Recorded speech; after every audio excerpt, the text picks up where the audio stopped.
Buenas tardes y gracias por su sintonía. Hoy tenemos un segmento muy interesante. Vamos a aprender mucho sobre las leyes de familia, que es divorcios, paternidad. Pero antes de empezar nuestro segmento de hoy ante usted, quería decirle las gracias al equipo aquí de WLRN, empezando con el superdirector Al Chocoy. Gracias por todo lo que hace. Gracias a Ricardo, a John, a Gus y a Charlie por todo lo que hacen para nuestra comunidad y para traerle shows como este. Y también a ustedes, nuestros televidentes, gracias por mandarnos preguntas y consejos en los shows que tenemos antes. Por favor, sigue dándonos correo electrónico, cartas, lo que sea. Déjanos saber cómo estamos haciendo y déjanos saber qué es lo que ustedes quieren escuchar y aprender para que podamos traer profesionales como las que tenemos hoy a hablar sobre ese tema. Y ahora, con un gran orgullo, les presento a nuestra invitada de hoy, Leticia Diepa, una abogada de familia. Bienvenido, Leticia, ¿cómo estás? Bien, gracias por invitarme, por supuesto. Sí, muchísimas gracias por su tiempo y por estar con nosotros hoy. Pero antes de empezar, por favor, déjanos saber quién eres, de dónde vienes y por qué decidiste estudiar la ley. Bueno, a ver, ¿por dónde empiezo? Decidí estudiar ley porque en la universidad, estuve en la Universidad de la Florida y estudié ley de justicia criminal. Inicialmente pensé que iba a ir a la rama de justicia criminal, después el destino me llevó a la ley de familia que llevo practicando por alrededor de 11, 12 años. Nací en Cuba y vine desde que tenía 8 años y estudié aquí, viví en Miami desde esa edad.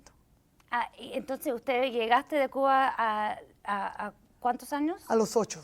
Ok, 8 y aprendiste... Tuve que aprender el idioma, creo que estaba en tercero o cuarto grado, después entré a la Universidad de la Florida, después decidí hacer leyes y fui a Nova Southeastern. Y usted mencionaste que está practicando por 11 años, pero ¿cómo es que usted entraste en la área de familia? Porque es una área completamente diferente sobre las leyes de criminales y civiles, porque en esta área de la ley los jueces tienen mucho poder de las decisiones. ¿Nos puede contar cómo es que usted llegaste a esa rama de ley? Bueno, cuando me gradué de la Escuela de Leyes, trabajaba para una firma, pero esa firma se enfocaba en seguros, reclamos a los seguros, las demandas cuando el seguro no paga, particularmente seguros de casa. ¿Okay? Eso lo hice por un año y no me gustó. Pensé que no era para mí. Y anteriormente estuve internada, hice un internado con una abogada de familia por mucho tiempo, durante los años que estuve en la Escuela de Leyes. Y gracias a eso decidí empezar a tomar mi primer caso de divorcio después de haber dejado ese trabajo de un año y ya estuve por mi cuenta desde ese entonces. Bueno, yo tengo unas cuantas preguntas que me han dado nuestros televidentes y vamos a empezar con el divorcio. ¿Nos puede decir cuánto tiempo tarda un divorcio? Bueno, todo depende. Primero tenemos que, la primera pregunta es, ¿estamos hablando de un divorcio donde hay propiedades, hijos menores, donde hay bienes y deudas que dividirse? Ya estamos hablando de un litigio.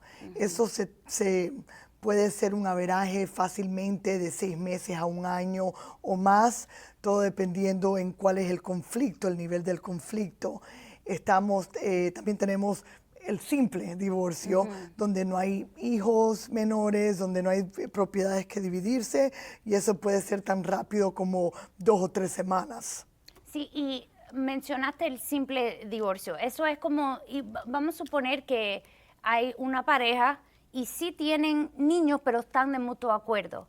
¿Eso sería un divorcio que cae en la rama de esos divorcios que hay litigio o puede ser simple?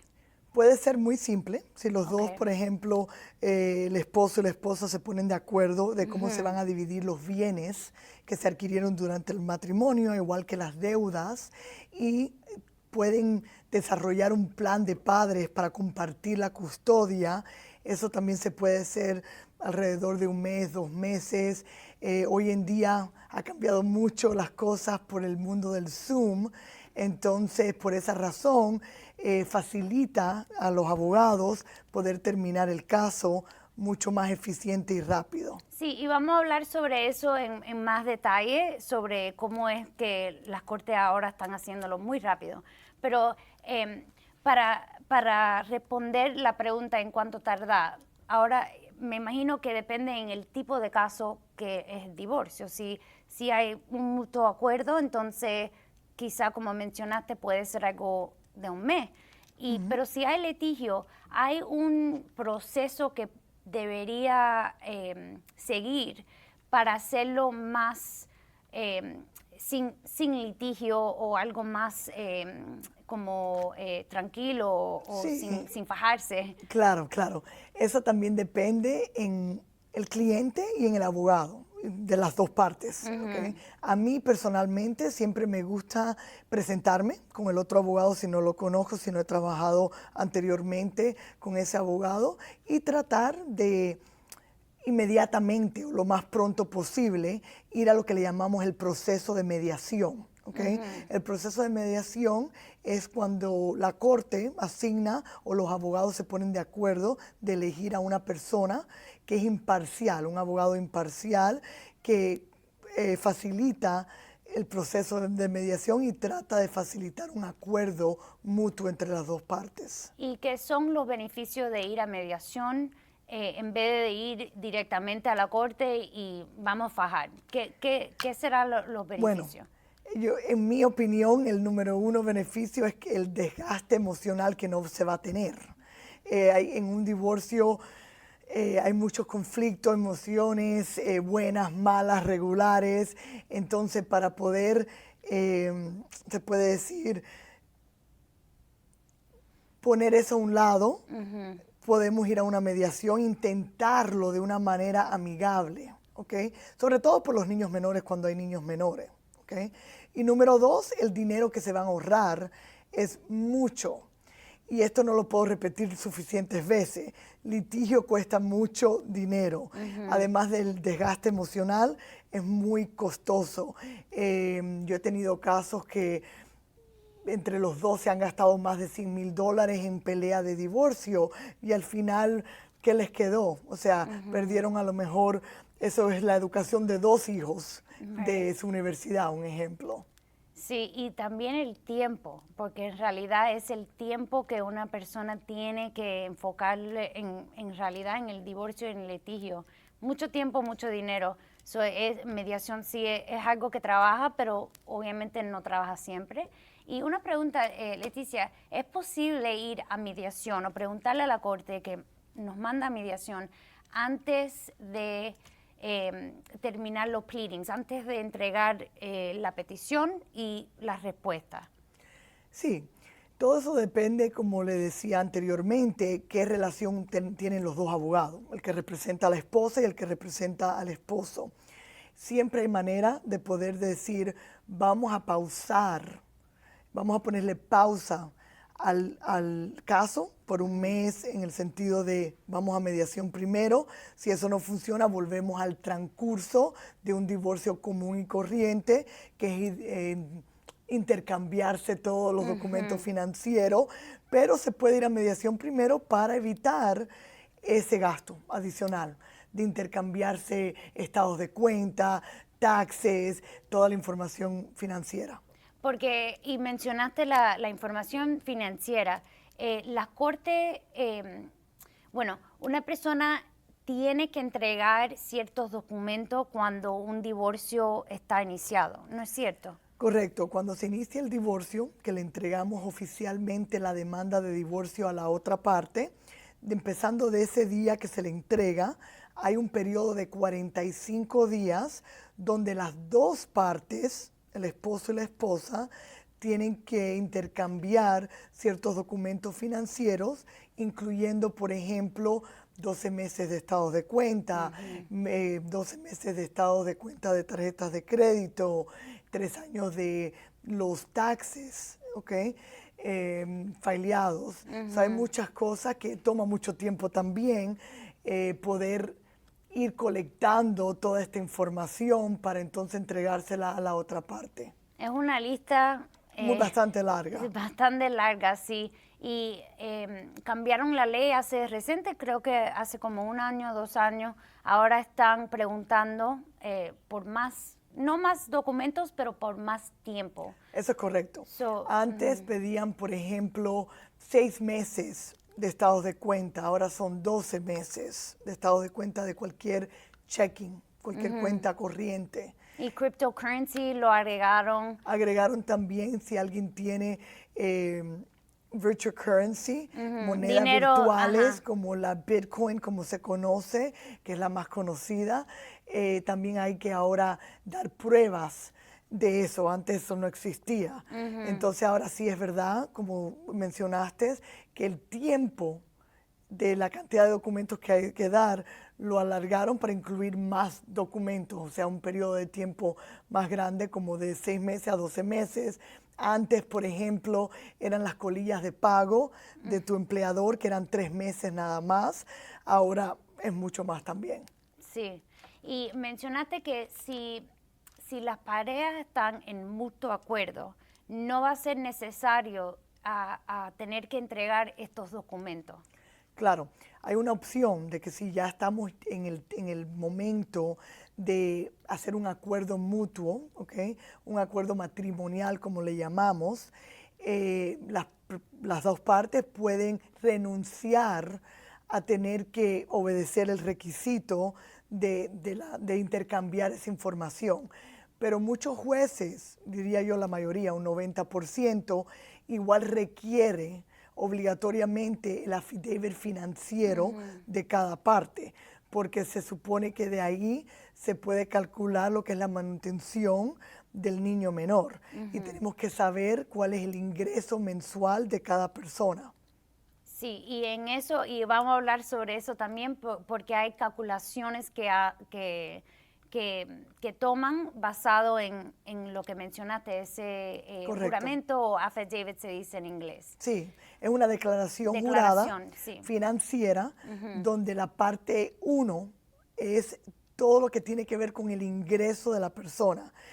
Muchas personas piensan, a lo mejor colecto disability o social security, no tengo que reportar como un ingreso y eso es incorrecto. Esa es una de las cosas que se considera ingreso para el propósito de calcular esa manutención del niño menor. Y vamos a suponer que yo en papel, yo gano X y no es algo grande y yo vivo basado en mi negocio y mi negocio paga por ciertas cosas. ¿Cómo es que usted analiza ese tipo de casos para decir, espera un momentico, que esta persona dice que gana X, pero en realidad para calcular la malintención para los niños, tienen que ver también lo que está recibiendo? ¿Usted nos puede hablar sobre un poquito de eso? Ahí se empieza a complicar la cosa un poco, porque hay que determinar cuál es el ingreso verdadero de esta compañía. Entonces, obviamente hay gastos que se deducen de un negocio, pero no son los mismos gastos que se deben de deducir como para propósito de un caso de familia. ¿Okay? En ese tipo dependiendo a quién yo represento, pero vamos a suponer que yo represento a la esposa, que está pidiendo no solamente manutención del niño menor, pero manutención del esposo a esposa, que es lo que le llamamos alimony. ¿Okay? En ese caso, si tenemos que demostrar cuál es el ingreso correcto, se puede decir, que genera el negocio del esposo, ¿okay? Que es muy importante, porque si no, no podemos establecer que ella va a recibir una manutención de esposo a esposa. Yo le aconsejo a mis clientes siempre que buscar y contratar a un forense, ¿okay? Un contador forense. Esta persona tiene los recursos y el conocimiento que no va a tener un abogado de familia para poder examinar y evaluar todo lo que tiene que ver con el negocio, incluyendo estados de cuenta, las ganancias y las pérdidas de un negocio, para poder entonces establecer cuál es el income correcto, el que la corte debe de tomar como como el ingreso correcto. Y hay veces que hay que, este forense, este experto, tiene que ir a testificar en corte para determinar cuál es este ingreso. Y eso a veces puede ser costoso, a veces. Y generalmente lo que yo hago también es yo veo la lista de los gastos y si el papá está diciendo que él gana X, pero la compañía está pagando el carro, está pagando el seguro de la vida, está pagando X, yo le agrego eso como si fuera ganancias de trabajo. Porque a veces las personas no tienen suficiente dinero para pagar por un contador o un forensic Claro, accountant. esto es en el sentido que a lo mejor la opción que tú acabas de mencionar no funcione. Porque a veces ellos esconden dinero, a veces, Exactamente. sí. Algunas veces están recibiendo algunos negocios, les pagan cash, en efectivo, entonces ¿cómo podemos demostrar eso? Y eso también funciona, tu opción, asumiendo que la otra parte, tu contraparte, no ponga mucha resistencia a estas cosas de agregar. Casi siempre va a haber como esa resistencia y ahí el juez es el que va a decidir, y para poder estar preparado para ese tipo de cosas hay que tener un experto que pueda dar ese tipo de testimonio. Porque si no es argumento y al final del día, si no transan el caso de mediación, va a tener que ir a juicio. Y eso, lo que un abogado diga no es evidencia. Entonces tenemos que tener cómo probar la posición del caso.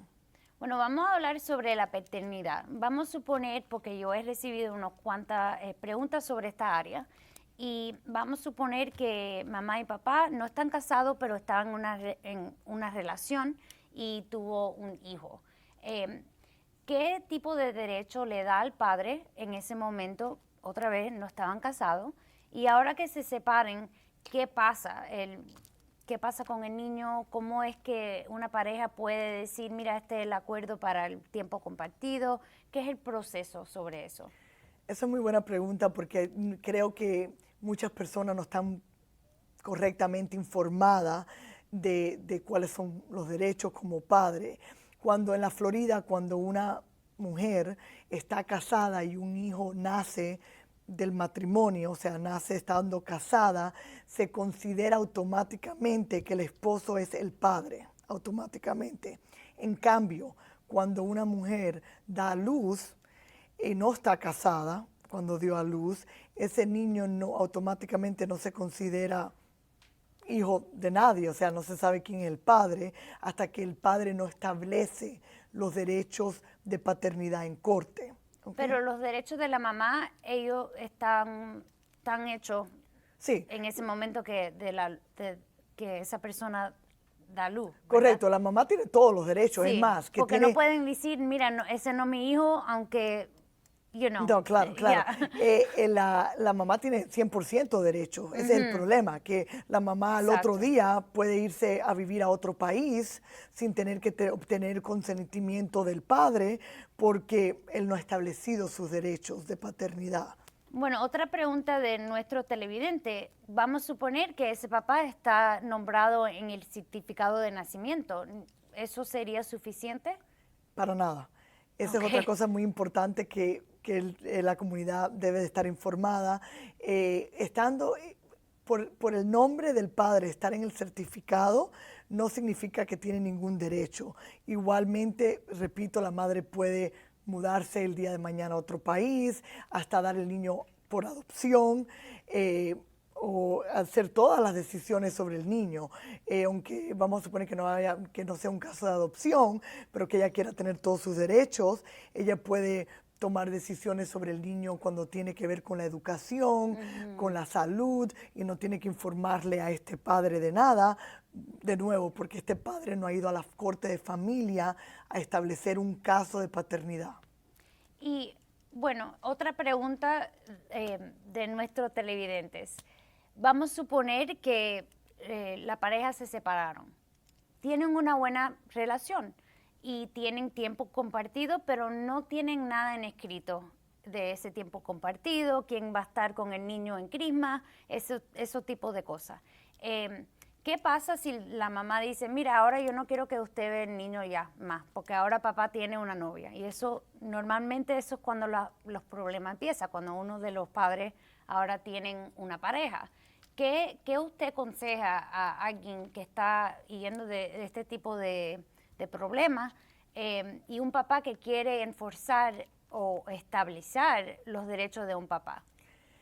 Yo siempre le digo a todas las personas o futuros clientes que vienen a consultar conmigo que por muy bien que se estén llevando en ese momento, deben de siempre tener algo por escrito, algo establecido en corte. Para el día de mañana, cuando ya no se estén a lo mejor llevando tan bien, ya tienen algo por escrito que pueden enforzar o pueden abrir el caso y decirle a la corte, el padre no está cumpliendo o la madre no está cumpliendo con parte del acuerdo. Por eso es muy importante de siempre establecer los derechos por muy bien que se estén llevando. El mejor tiempo de hacerlo es cuando se llevan bien. Correcto. Porque después se complica, pero todavía es posible. Si un papá ya se separaron, están fajados, ¿qué ustedes recomienden? ¿Que inician una acción de paternidad? Claro, lo más rápido que lo inicien, lo mejor. Porque si pasa mucho tiempo, suponiendo que el padre espere un año para establecer sus derechos como padre y entonces le pida a la corte de familia que le otorgue custodia compartida de 50-50 a la mitad, ya la corte va a lo mejor tomar la estancia de que, bueno, no sé si te voy a dar 50% del tiempo compartido, empezando ya, porque tú no has visto al niño en un año. Entonces, mientras que no haya contacto entre el padre y el hijo y esperen un año o más para establecer esos derechos, es mucho más difícil que la corte desde el principio automáticamente le otorgue a ese padre un 50%. Sí, nosotros estamos muy lucky de estar aquí en el condado de Miami-Dade porque en realidad los jueces y los programas que hay aquí en este condado son excelentes y tienen programas como Reunification para unir las familias. Un padre que no he visto los hijos en años, todavía es posible que puede coger 50-50, pero eso sí va a demorar un poquito de tiempo y necesita profesionales y programas como hay en Miami-Dade, como el Family Court Services, Sí, correcto. que hablan con la pareja, que tratan de hacer un acuerdo y le explican a los padres que un niño, si los padres son buenas personas, ese niño debería tener los dos. Por cierto, ese programa de Family Court Services, de servicios de familia, lo tiene el condado de Miami-Dade, pero por ejemplo Broward no lo tiene. Entonces estoy de acuerdo que somos muy afortunados de que nuestros clientes puedan tener esos recursos. Y es verdad, yo he tenido casos, son gratis. Yo he tenido casos de una mamá que no ha visto a sus hijos por X razones, por 2 años después de haber establecido el plan original, donde sí tenía tiempo, y hemos podido, a través de esos programas, reabrir el caso, pedirle a la corte que nos dé un referido a la mamá y a los niños para reunificar a la familia. Siempre la meta de la corte de familia es reunificar a los hijos con los padres. Exacto. Buenísimo programa, de verdad, Family Court Services, y está ahí gratis, eso es perfecto. Y como mismo tienen reunificación, tienen otros programas, por ejemplo, terapias individuales para el niño menor o para los padres, o asistencia de familia, o hay uno que también que le dicen asistencia de crisis, que es cuando la familia está pasando por muchos momentos malos también. Y hacen el tiempo compartido supervisado a veces también en la corte. También ofrecen el tiempo que tenga el padre para reunificarlo con el niño menor, que sea supervisado al principio, o si un padre tiene algún problema de sustancia, de abuso de sustancia, o de alcohol, de drogas, o la razón que sea, también puede tener supervisión, para por lo menos tener contacto con el niño menor. Hay otros programas fuera de ese programa de la corte, que también hay ahora, hoy en día, existen muchos negocios ahora que cobran por ese servicio, que los padres también pueden decidir usar a otra persona sin tener que tener un referido de la corte. Sí, pero el beneficio que yo veo como abogada de familia, que cuando recibimos el referral para ese programa, las personas que hablan con nuestros clientes, ellos hacen un reporte y ese reporte se puede dar a la jueza o el juez. Eso sí puede ser bueno para usted si el cliente suyo es, está cumpliendo con todo, porque a veces el problema es que la otra persona no cumple. Eso es correcto. Y la corte, ellos van a ver el reporte y la jueza o juez va a ver, mira, él no está cumpliendo con esto, ¿por qué? Y eso sí puede crear un problema y puede enseñar a la corte la credibilidad de la persona. Eso es correcto, porque todos esos reportes de la Corte de Familia, del servicio que estamos conversando, lo ponen como parte del caso. Y entonces el juez siempre revisa esos reportes de los profesionales. Exacto, dependiendo en el caso, obvio, a veces es bueno hacer eso, strategic, puede ser un plan de hacer en el caso, y a veces quizá no es bueno. Y hay veces que el juez mismo lo ordena, porque dice, tenemos el caso donde la mamá no quiere que el papá vea a los niños, pero la Corte de Familia dice, no, vamos a darle un chance, vamos a mandarlo a este programa a ver qué pasa. Bueno, Leticia, nosotros dos podemos estar aquí por otro segmento y ojalá un día puedes regresar, Claro pero que ya se nos está acabando el tiempo. Si tienes últimas palabras para nuestros televidentes. Bueno, y hablamos de tantas cosas. Yo me imagino que haya muchas preguntas. Cualquier otra pregunta que tengan, por favor me pueden llamar. Mi número está en la pantalla y con mucho gusto los atenderé y les puedo dar hasta consulta gratuita. Bueno, muchísimas gracias por estar con nosotros. A ustedes, gracias por estar aquí. Por favor, siguen mandándonos comentarios y déjanos saber qué es lo que ustedes quieren aprender sobre las leyes, para que nosotros podamos traer profesionales como Leticia a ustedes los domingos. Hasta la próxima semana.